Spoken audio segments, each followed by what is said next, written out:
So actor MalikYoba says he no longer wants to be identified as a black man. He wants no reference to blackness, and in fact, he wants to be identified as a non-white woman.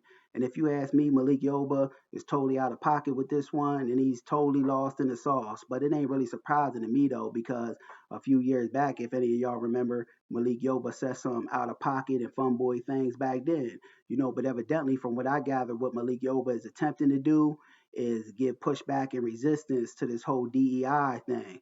But if you ask me, us foundational black Americans, we never really benefited from DEI no way. It was white women, all these other quote unquote minority groups, people of color, immigrants, everybody else benefited but FBA, and if we did gain a little small portion of something, it was the residue of crumbs that fell out the potato chip bag.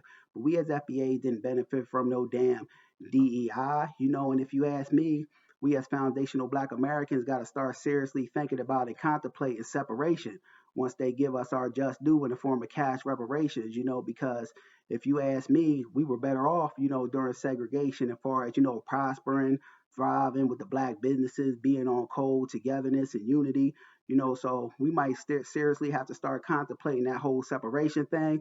And secondly, no need to detach from blackness because I am a foundational black American, always have been and always will be.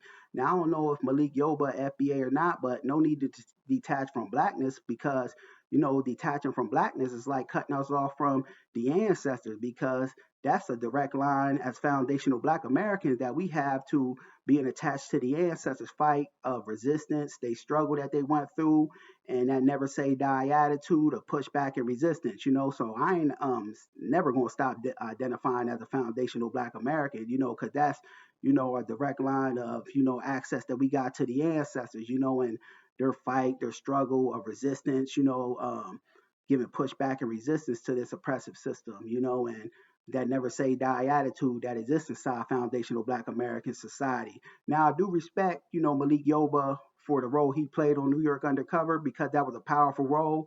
And all the way around the board, New York Undercover was a powerful show, super underrated. It had, powerful themes that are still applicable to this day, for the most part, So I respect him for the act that he brought to that character in New York Undercover. And that was a phenomenal, underrated show. But as for detaching from blackness, I think MalikYoba totally sound foolish and he's out of pocket and out of order. Just my thoughts on the matter. Peace.